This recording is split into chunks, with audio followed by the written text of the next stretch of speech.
Hello everyone, Namaskar. Welcome to Supergrad Scat by Top Rankers. So today we will be discussing the 75 days strategy to CAT DILR. हाँ, अब क्योंकि कुछ ही दिन बचे हैं तो it is the high time कि हम प्लान कर ले कि भाई कैसे कैसे क्या क्या करना है so that we are able to ace the CAT examination. नहीं तो पता चले क्वांट में मैं 99 प्लस हूँ, वर्बल में 99 प्लस हूँ और डीआईएलआर की वजह से मेरा 79 रह गया और कुछ कॉलेजेस का कट ऑफ छूट गया। तो ऐसा नहीं होना चाहिए। उसके लिए proper planning and its execution is required. So for that strategy I am here to help you कि भाई कैसे फॉलो करना है। And by the end of this session you will also get the PDF file जहां पे आप उस time table में अपने टॉपिक्स को जंबल कर सकते हो, आप अपने हिसाब से उसको चेंज कर सकते हो। ठीक है, इट्स अप टू यू। ठीक है, तो वो आपके ऊपर है कि हाउ टू कंप्लीट इट। बस इतना अपने को ध्यान रखना है कि जो भी उस पीडीएफ में है वो सारे टॉपिक मेरे कवर होने चाहिए by the end of October. वो सारे कवर होने चाहिए। उसके अलावा ordering jumbling it's all up to your expertise कि भाई आपको जैसे लगता है जो भी चीज आपको सूट करती है वैसे आप कर सकते हो। So let's proceed with the understanding कि क्या क्या चीजें ध्यान में रखनी है while planning. The first thing comes to your mind is the remaining time enough? Yes, the remaining time is enough, or I should say it is sufficient for the preparation. But दिक्कत ये है कि अब हमारे पास redo का कोई time नहीं है, अनडू रीडू का टाइम नहीं है। The thing you have to keep in mind is कि भाई जो भी कर रहे हैं वो exactly should be in the proper direction so that we hit our target. Got it? So the first thing is CAT syllabus. So first of all, identify all the areas, all the topics needs to be done before your CAT examination. कि भाई ये topics तो मुझे definitely करके जाने, and that we will be discussing in the upcoming slides. Next thing is mocks. क्या मैं mock दे सकता हूँ? तो लोग प्लान कर लेते हैं मॉक्स कि मैं 9 मॉक दूंगा, 10 मॉक दूंगा इस महीने में, अगले महीने में 12, 15, 20 और कैट से पहले हर दिन मॉक दूंगा। It is of no use until and unless you are doing thorough analysis. तो analysis is an important aspect when it comes to mocks, है ना? मॉक की कोई भी अहमियत नहीं रहती अगर आप उसको एनालाइज नहीं कर रहे हो। The right analysis should be there. For the wrong question also, the analysis should be there, and making notes, updating your notes as per your identifying that knowledge gap will be the right thing or will be the appropriate action to be done before CAT. Let's move to the next part and understand कि भाई कैसे कितने score पे कितना percentile हमें आता है। तो 23 अगर कैट को सिनेरियो में रखें तो 90 परसेंटाइल से ज्यादा अटेंड करने के लिए आपको 6+ क्वेश्चंस करने होंगे, मतलब 17+ मार्क्स अगर आपके आ गए तो आपको डेफिनेटली 90+ परसेंटाइल आ जाएगा। अब 17+ में मैं 6+ क्यों लिख रहा हूँ भाई, एक आध गलत भी करोगे तो इट शुड बी लाइक कि इफेक्टिवली आपके 17+ मार्क्स होने चाहिए, है ना? तो आपके अटेम्प्ट 6, 7, 8 हो सकते हैं। अगर आपके अटेम्प्ट 7+ है तो आपका percentile will fall in the category above 95 और 95 परसेंटाइल आप जितना बढ़ाते जाओगे, 8 करोगे तो 95 से और बढ़ जाएगा। और अगर आप 9 अटेम्प्ट या 10 नेट करेक्ट क्वेश्चंस अगर आप कर लोगे तो आप 99+ की कैटेगरी में चले जाओगे। और अगर आपको प्योर बिल्कुल 99.99 परसेंटाइल चाहिए तो you have to target 34 marks, and for 34 marks you have to attempt more than 12 questions. Obviously एक आध तो गलत होने के चांस हैं, तो मोर देन 12 क्वेश्चंस अपने को टारगेट करके चलना है। So this is the thing you have to keep in mind while you are attempting your section कि भाई मुझे किस रेंज में फॉल करना है, मेरी कितनी कैपेबिलिटी है, मेरी कितनी प्रैक्टिस है, वो सारी चीजें ध्यान में रखते हुए keep all these parameters in mind कि कहां पे आपको लाई करना है। उस हिसाब से you have to work on your attempts and accuracy. Got it? Clear है? Let's move to the next part कि हमें इनिशियल 50 डेज कैसे स्पेंड करने हैं। तो इनिशियल 50 डेज में आपको क्या करना है? क्यों इनिशियल 50 डेज की बात कर रहा हूं? क्योंकि ये कॉन्सेप्ट बिल्डिंग और प्रैक्टिस का टाइम है। इसके बाद हम नवंबर में पहुंच जाएंगे और नवंबर में हमें क्या करना है वो we will discuss further. But initial 50 days हमें प्रैक्टिस कैसे करनी है? तो सबसे पहली चीज, identify the topics needs to be done, choose the topics properly. पहले तो टॉपिक्स आइडेंटिफाई कर लो कि कौन कौन से बचे हैं, मुझे कौन कौन से टॉपिक करने हैं। अब टॉपिक्स आइडेंटिफाई करने के बाद पॉलिश योर बेसिक्स, बट बहुत कम टाइम देना है बेसिक्स पे। ऐसे नहीं कि आप दिन भर ही बेसिक्स पढ़ रहे हो, बार ग्राफ उठाए तो बार ग्राफ का हर एक सेट सॉल्व करो, नहीं, बस बेसिक्स मुझे समझ में आने चाहिए। And then pick up the question. Practice कहाँ से करनी है? प्रैक्टिस, पॉलिश योर बेसिक्स का मतलब है थोड़ी बहुत प्रैक्टिस आप बेसिक्स की कर सकते हो और वहां से आप अपने कॉन्सेप्ट बिल्ड कर सकते हो, लेकिन लिटरल प्रैक्टिस, एक्चुअल प्रैक्टिस आपको करनी है पीवाईपी से। प्रीवियस ईयर क्वेश्चंस उठाओ, टॉपिक आइडेंटिफाई करो कि भाई गेम्स पढ़ना है मुझे, और गेम्स में देखो कि प्रीवियस ईयर कैट में 17 से 20 इसलिए देखा है मैंने, मोस्ट रेलेवेंट है। आप पुराने कैट के सेट भी उठा के कर सकते हो, 2015, 16, 12, वो भी कर सकते हो, बट मोस्ट रेलेवेंट प्रैक्टिस के लिए आप 17 से 20 कैट में से अगर वो टॉपिक आया है तो उसके सेट उठाओ और वहां से प्रैक्टिस करो। और सेट करने के बाद, सॉल्व होने के बाद, the important aspect is revision. क्योंकि लोग क्या करते हैं, सेट तो सॉल्व कर लिया, उसके बाद नया सेट पिक कर लेते हैं, रिवाइज नहीं करते। तो you have to plan your revision properly. It can be weekly revision और बाय वीकली और मंथली, बट जैसे भी आपका दिमाग जितने लंबे समय तक रिटेन कर पाए, उसके लिए कितने रिवीजन रिक्वायर्ड है वो आपको प्लान करना पड़ेगा एज पर बीइंग इंडिविजुअल, कि सबके लिए अलग अलग होगा। तो आपको कितने समय के बाद रिवीजन रिक्वायर्ड होता है वो आपको प्लान करना पड़ेगा। बट सेट खत्म किया, उसके बाद revision is an important step to be done after solving PYQs, previous year questions. Next thing is, when we enter into November, what we have to do? We have to give the mocks and PYPs, analyzing them properly, revising them, and then appearing for the next mock and next PYP. PYP मतलब previous year papers. आपको actual slot में बैठ के, सबसे ज्यादा relevant practice है obviously, तो आप एक्चुअल स्लॉट में बैठ के बिल्कुल कैट की तरह उसको एग्जाम से पहले दो, उसको एनालाइज करो, फिर उसका रिवीजन भी करो, कॉन्सेप्ट बिल्ड करो, नोट्स बनाओ उससे कि क्या क्या गलतियां मैंने की हैं, अब आगे नहीं होनी चाहिए। क्योंकि जितने सेट आपकी आंखों के सामने से गुजर रहे हैं, दो set will be the set which you will call them as easy sets in your examination. क्योंकि जो कॉन्सेप्ट देखे हुए आते हैं उन्हीं को इजी बोलता है बच्चा। गॉट इट और नॉट? क्लियर है? आगे बढ़ते हैं। Next thing is this table, 75 days exclusive, और I should say exhaustive plan, जिसमें आपका कुछ भी नहीं छूटेगा और आपकी प्लानिंग और एग्जीक्यूशन बस टाइम पे होना चाहिए। ऐसा नहीं होना चाहिए बस प्लान करके छोड़ दिया, एग्जीक्यूट नहीं कर रहा। प्रैक्टिस, प्लानिंग, सब कुछ बिल्कुल टाइम टू टाइम होना चाहिए। इसलिए मैंने जो बचा हुआ टाइम फ्रेम है उसको 4 स्लॉट्स में डिवाइड किया हुआ, जिससे आपके अलग अलग समय पे एक बेंचमार्क आता जाए कि भाई इतना हो गया, ये आपका टारगेट था, फिर इतना हो गया, फिर इतना हो गया, and so on and so fourth. So next thing that is कि आप अपने डन एरियाज को मार्क कर सकते हो इसमें, और बैकलॉग्स को आप मार्क कर सकते हो, अलग कलर से हाईलाइट कर सकते हो, हाइलाइटर यूज कर सकते हो।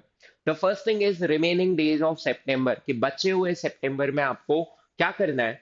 तो the first thing is, the foremost important thing is Venn diagrams. अब आप बोलोगे सर पजल्स भी आती हैं, वो तो इजी आती हैं। अरे अगर वेन डायग्राम के कॉन्सेप्ट क्लियर नहीं है और वेन डायग्राम का पजल आ रहा है, तो वो दिमाग खराब करने वाली चीज हो जाती है, और आगे जाते जाते ऐसा लगने लगता है कि हमें वेन डायग्राम आता नहीं है। नहीं, तो इसकी प्रैक्टिस सबसे पहले कर लो, क्योंकि इसका ओवरऑल दोनों रीजन्स में, दोनों सेक्शंस में, आपका क्वांट्स और एलआर दोनों में बहुत ज्यादा एप्लीकेशन है। तो हमें वेन डायग्राम की अच्छे से प्रैक्टिस करके रख लेनी थी चाहिए। अगर हो गई है तो मार्केट एज ग्रीन, नहीं हुई है तो put it in the first priority कि वेन डायग्राम की प्रैक्टिस करनी है, इसके कॉन्सेप्ट मुझे ढंग से सीखने। क्योंकि अगर ये समझ में आ गया तो जितने न्यूमेरिकल रीजनिंग बेस्ड क्वेश्चन होते हैं मैं अप्रोच कर सकता हूँ, एटलीस्ट इनिशियल लेवल के क्वेश्चंस उसमें कर सकता हूँ, एक दो क्वेश्चन कर सकता हूँ। क्वांट में बहुत सारे एरियाज हैं जहां पे ये यूज होता है, तो वो मैं सॉल्व कर पाऊंगा। Next thing that creates problem is maximum minima. तो अभी हमारे पास ऐसा टाइम है जहां पे बहुत ज्यादा पैनिक मोड ऑन नहीं हुआ है, बिल्कुल पेशेंस वाला टाइम है। बोलो दिमाग को कि it is just September, maximum minima की प्रैक्टिस कर लो, क्योंकि अगेन इसके लिए पेशेंस, फोकस दोनों चीजें चाहिए at the same time.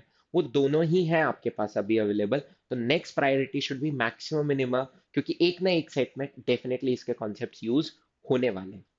Next thing that should be your priority is arrangement and distribution.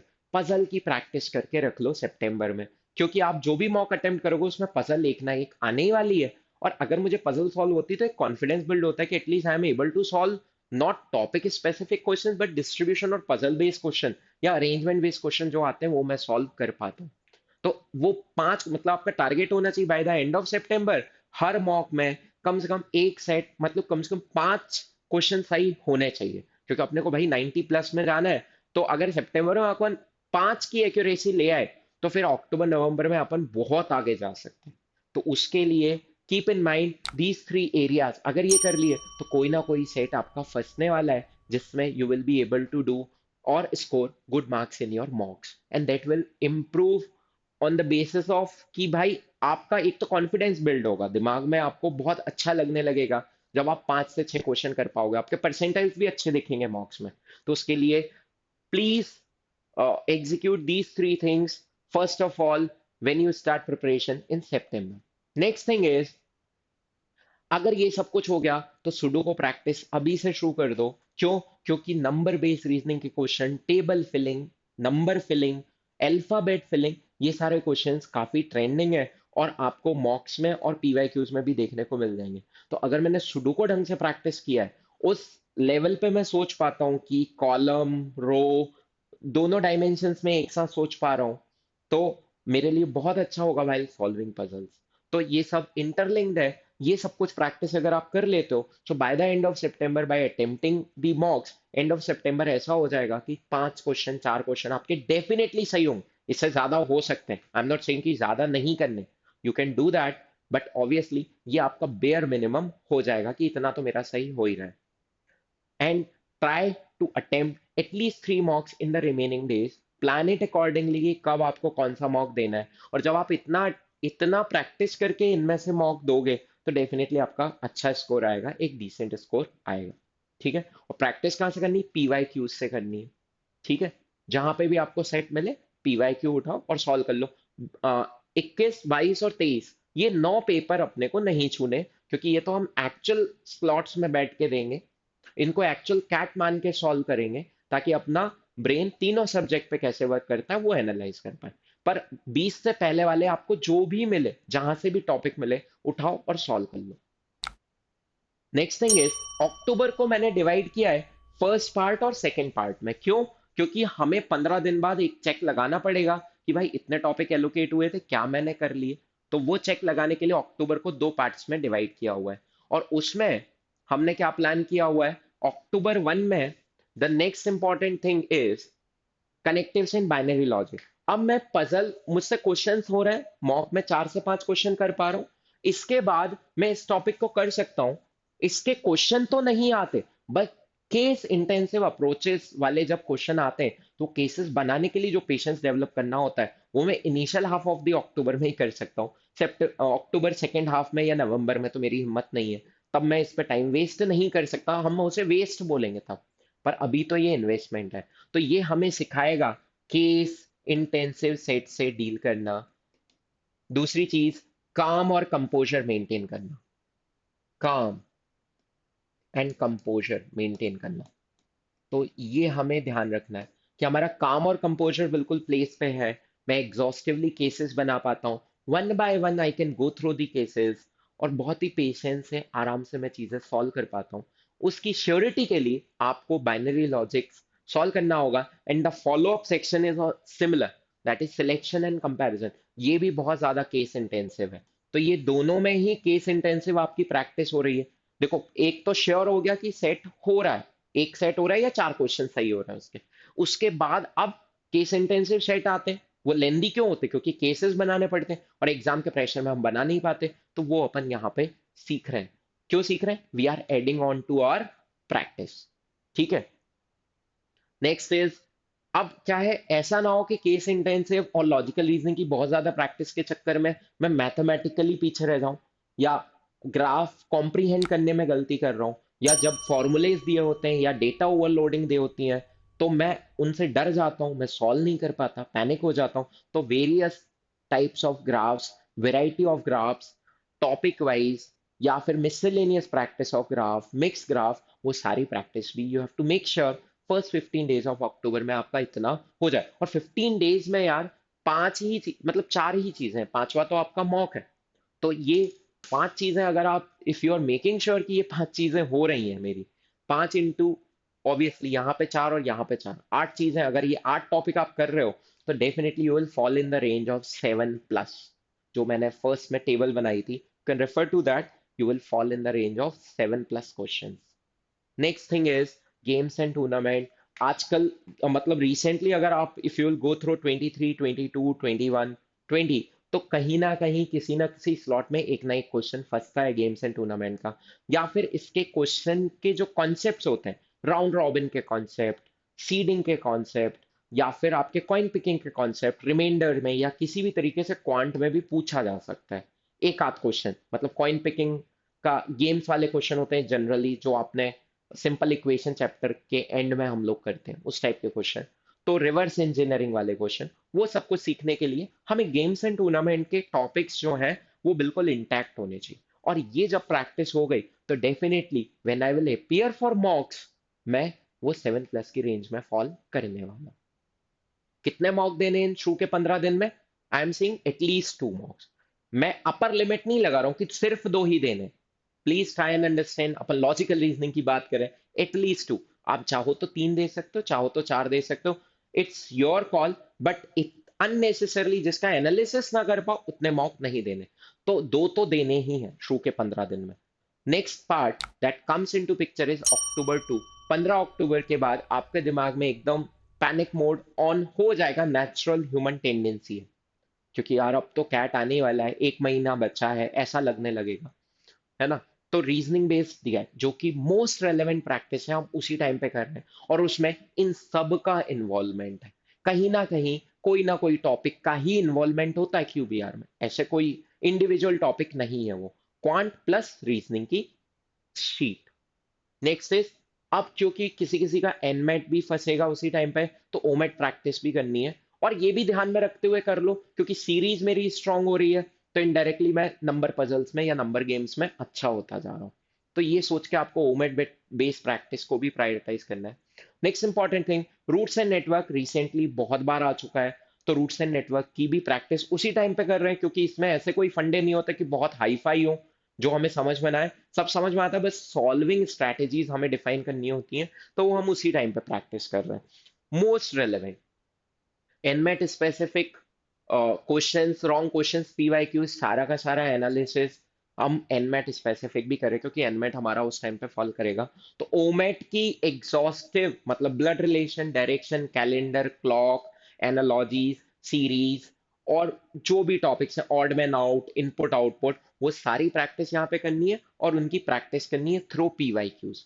ये इतना भी आप कर रहे हो, तो you are heading on to your QBR. Don't think it's irrelevant, it is relevant to your QBR. जितना strong number series होता है, उतना ज्यादा आपको क्यूबीआर में नंबर डिकोड करने में फायदा होता है। तो I have kept the most relevant practice to your OMETs in that October 2 part, and it is most relevant to CAT as well. आजकल क्यूबीआर बहुत ट्रेंडिंग है। Next, in the second half, you have to make sure कि भाई 3 mock दो आप। और overall अक्टूबर में देखो तो आपके 5 मॉक होने चाहिए इस टाइम में। ओवरऑल अक्टूबर में आपको 5 मॉक प्लान करने पड़ेंगे। कैसे प्लान करते हो, it's up to you, but at least 5 mock दो।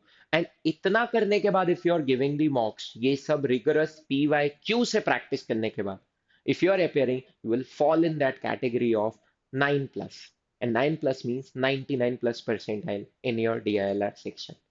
Yes. And last but not the least is the November. I have kept it with the title The Final। अपना फिनाले चल रहा है, और फिनाले में हमारे पास एक ही ऑप्शन है, मॉक दो, एनालाइज करो, रिवाइज करो, PYQs दो, और PYPs बैठो। ठीक है, PYQs रिवाइज करो, मॉक दो, फिर PYQ रिवाइज करो, फिर मॉक दो, PYPs को भी मॉक की तरह दो। ये सारा कुछ हमें नवंबर में करना है। और इतना करने के बाद आई कैन मेक श्योर कि भाई 27+ मार्क्स तो आपके आ जाएंगे। ये टेबल अगर रिलीजियसली फॉलो कर लिया, तो आई कैन मेक श्योर, आप मुझे आके दिखा देना कि सर मैंने ये सब प्रैक्टिस की थी और मेरे 27 मार्क्स नहीं है, तो आपकी मैं गारंटी ले सकता हूँ। So I am taking the guarantee, ये सब कुछ रिलीजियसली पूरा PYQ एग्जॉस्ट किया है, PYP एक्चुअल स्लॉट में दिए हैं, तो definitely will fall in the range of 27+। And with this, let us analyse कि करना कैसे है प्रैक्टिस। तो कुछ रीजंस होंगे जो आपने स्टार्ट नहीं किए, उन्हीं की बात कर रहे हैं। तो उनको स्टार्ट करोगे तो it will fall in the region of areas of improvement, या फिर it will fall in the region of moderate. Puzzle solve की, और सर मुझे तो क्विकली क्लिक हो जाती है और मैं पजल सॉल्व कर लेता हूँ, उसके लिए मुझे बहुत ज्यादा मेहनत नहीं करनी, तो it will fall in moderate और स्ट्रॉन्ग एरिया, डायरेक्टली वो फॉल करेगा इसमें। या फिर आपने सॉल्व किया गेम्स एंड टूर्नामेंट, सर मुझे स्ट्रैटेजीज क्लिक नहीं होती, मुझे समझ में नहीं आता टेबल कैसी बनेगी, डिस्ट्रीब्यूशन कैसे होगा एलिमेंट्स का, पेयर्स नहीं बना पाता, तो it will fall in areas of improvement. और कोई भी चीज ऐसी नहीं है जिसको आप मॉडरेट और स्ट्रॉन्ग नहीं कर सकते, ये नहीं कि इसको छोड़ देना है। इस पे काम करेंगे and we will bring it to moderate and strong areas. हम अपना जो टाइम है वो ऑब्वियसली ज्यादा देंगे जो चैप्टर्स या कैटेगरीज हमारी एरियाज ऑफ इंप्रूवमेंट में। And definitely all of these things can be converted to X factor. जैसे डिस्ट्रीब्यूशन और पजल के बारे में कॉन्फिडेंस से मैं बोलता हूँ कि तुम लोग कर पाओगे अगर थोड़ी भी मेहनत कर ली। ऐसे हमें और भी टॉपिक्स उस एक्स फैक्टर में लेके आने कि भाई आएगा तो मैं पक्का कर पाऊंगा सर। हाँ, 20 मिनट का सेट था, मैंने कर लिया टाइमली, और एक सेट मेरे से 12 मिनट में हो गए थे और एक क्वेश्चन और मिल गया था मुझे। और इस तरीके से मेरे सर 11 सही हो गए एंड मेरे 99 पॉइंट समथिंग परसेंट है लगे। Perfectly fine, perfectly fine. Got it और not? So keep practicing like this. Please join us on Telegram. Use this QR code, scan this QR code, join us on Telegram for the daily updates, tips and strategies, B school and exam updates, regular quizzes, PYQs, vocab, intensive practice, and important updates and important topics. In sub ke liye, please join us and connect with us on Telegram. With this, I would like to take your leave. Thank you. Keep liking, sharing, and subscribing. And do let us know in the comment box कि भाई आपको कहाँ पे problem आ रही है. We'll help you with that. All the very best.